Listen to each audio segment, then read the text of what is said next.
Καλησπέρα σας. Είμαστε στο Ορνάκοβο, στην ταβέρνα το Φικάρι. Αυτή τη στιγμή έχουμε κάνει μια ωραία παραγγελία. Είναι ένα από τα καλύτερα μαγαζιά στον Άκοβο ή μάλλον το μοναδικό που υπάρχει στην περιοχή. Πιστεύω ότι είναι ένα από τα καλύτερα στην περιφερειακή ενότητα της Φαλαισίας.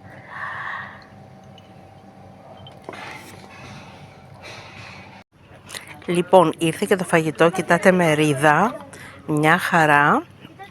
Θα σας δείξω μετά και λίγο το μαγαζί πως είναι.